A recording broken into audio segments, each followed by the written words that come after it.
Hi, my name is Ian Colbert.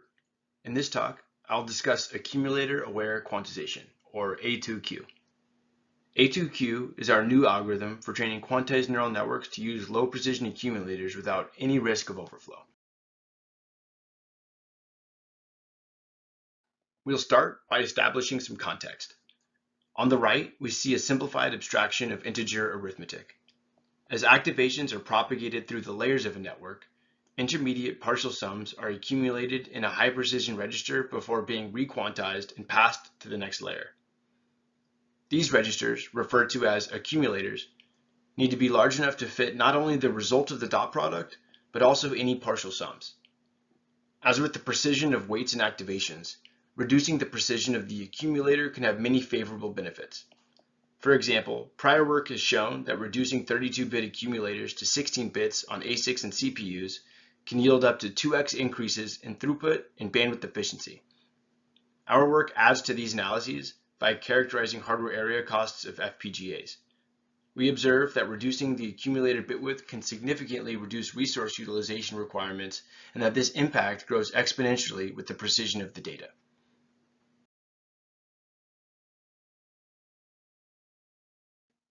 So why not use smaller accumulators all the time?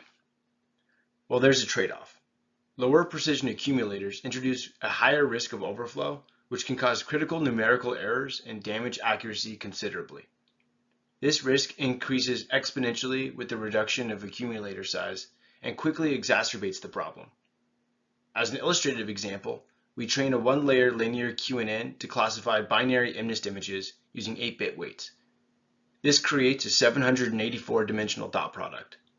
We show how wraparound arithmetic introduces errors and compare our method against saturation, which is the most common solution to avoiding overflow. We see that by training the network to avoid overflow altogether, our method can maintain accuracy even with extremely low precision accumulators.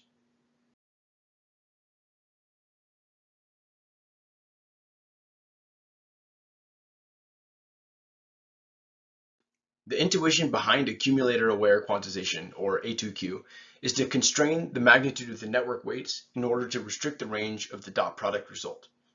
Because the values of the input data cannot be known beforehand, we derive our bounds according to the worst-case scenarios.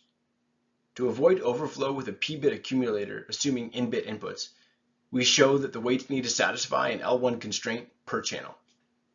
Here we show this constraint assuming signed input data. We refer the listeners to the accompanying paper for further details on these bounds.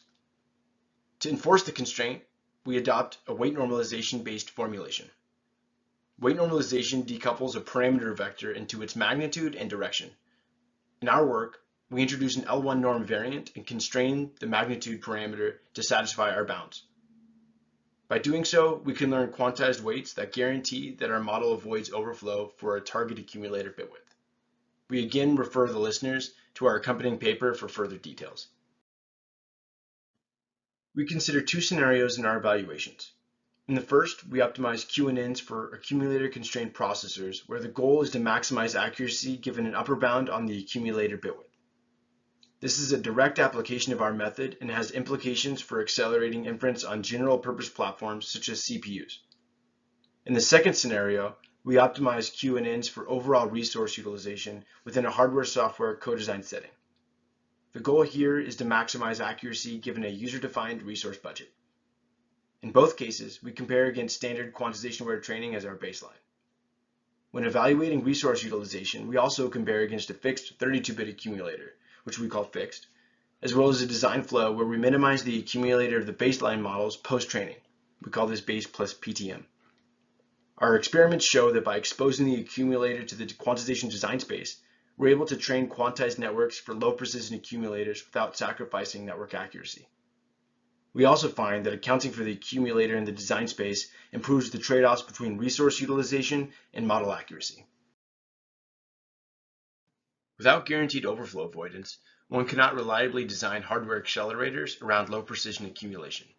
In such scenarios, empirical estimates of the impact of overflow will rely on knowledge of input data values, which is often impractical to assume in many real-world use cases.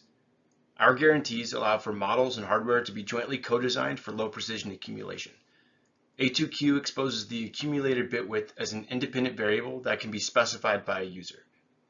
Our experiments show that including the accumulator bit width in the quantization design space can improve the trade-offs between resource utilization and model accuracy. For those interested in experimenting with these algorithms, we have released some examples in Brevitas to train single-image super-resolution models for low-precision accumulation.